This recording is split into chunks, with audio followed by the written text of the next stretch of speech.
Hey everyone, North Star Knife Reviews. Lunchtime, sitting out here in the park. Just thought I'd do a little review of this Boker Plus. Beautiful day here today. It's really a nice fall weather where it's maybe, I think it was 38 when I got up this morning, 38 Fahrenheit, and now it must be mid 60s. Comfortable just in a flannel shirt here. And sitting in the park, one of the lakes, tennis courts, a playground, and you will again hear some noise because planes going overhead, road right behind me, so maybe some traffic noise also, but we should be fine. So anyway, today I have this Boker Plus. And here's the information for you. This is the Boker Plus Strike. It's a drop point D2 steel, and it was in an exclusive milled copper for Blade HQ. Now, this is not the current model, it's a previous model, and I'll show you the difference or what this is missing in a minute. But this knife, originally, the MSRP was about $100. Ain't no way I'm paying that. All right.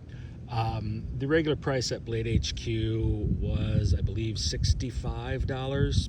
But this was on sale, I want to say maybe about 6 months ago, and I picked it up for 28 bucks, and free shipping on the sale. So 28 bucks, I thought it was a good deal.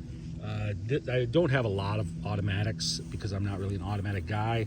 I recognize their value for people, but they're just not my thing so much. But anyway, I do have a Boker Kalashnikov and an Ontario Strike Force, I believe it's called. But anyway, let's take a look at this knife. Again, this one is in copper, and it has the typical Boker Plus magnet box. So here you can see it. I've carried it a little bit, but not much. The reason being, this weighs over half a pound, right? This is 8.4 ounces.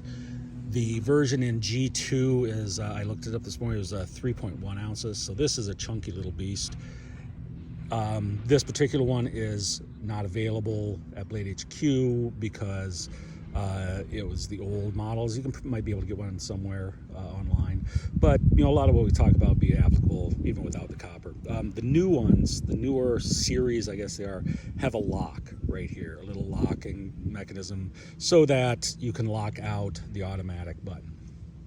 All right, well here, let you take a look at this. It is a milled copper, and I don't know if you'll be able to see very well, not really, but there are just little tiny lines all through this. So this actually is textured a little bit. Can't really, no, I don't think I might be able to get it on the camera, but so it does have a little bit of texture on it. One of the things I often don't like about metal handles is they tend to be a little slippery, especially if they're smooth. Now this one also has this milling cut in here, so that's not an issue, but just having that little bit makes it nice and substantially more grippy. Okay. See, pivot, and the pocket clip, which is not going to be completely deep carry, but fairly deep. I will say it does stick up a fair amount, so I can feel it on my hand. I think it has the potential to be a hot spot. It's really going to depend on how you hold it and how you use it, but just be aware of that. So there we go. Now I don't have a lot to compare this to. As I said, I'm not a huge collector of automatics, but this is a little harder to push than my Kalashnikov. So I don't know if that's the difference between the models or just this particular knife, but this is fairly hard to push, which is fine since it doesn't have a lock. So because obviously you don't want it flying open in your trousers. That might be a little dangerous. So here is the blade. It's a drop point. It's about 3 1/4 inches. Overall, this is just under 8 inches. It's 7, I believe, in 7/8. So take a look at this on here. What is that? 0314. I'm going to assume that is the model for the specific one. and then you can see D2 steel. So what you have is a saber grind or a high flat grind with a swedge on here.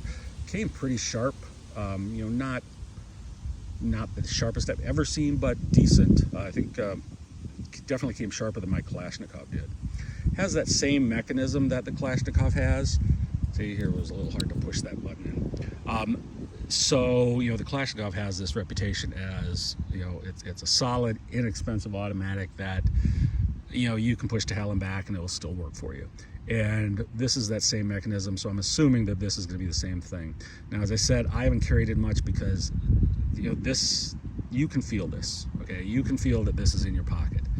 If that's not an issue for you, you don't mind carrying something heavy, then, you know, if you like the look of the copper, and I do occasionally, you know, I've got a couple copper knives. I don't want a ton of them, but, you know, for something a little different, I think it's kind of cool. So if you like the copper, or there was also a brass one, I think, and again, you might be able to find these in secondary market. But, you know, if you like that, you don't mind the weight, this might be okay. But otherwise, there are G10 versions out there, and I only checked Blade HQs because that's where this one came from, and I think the G10s are running 50 to 55 depending on the specifics of it. You know, if the blade is coated, what color it is, what shape blade you're getting, that sort of thing. So anyhow. So, you know, all in all, a nice little knife. I'm glad I've got it. I'm not probably going to carry it very much, but, you know, it is nice to have. If I can get it closed there one-handed. Sorry, still without my tripod here, guys. So, just got to get one or fix it. Anyway, you all have a good day. Have a pleasant fall. Stay sharp, and I will talk to you guys next time.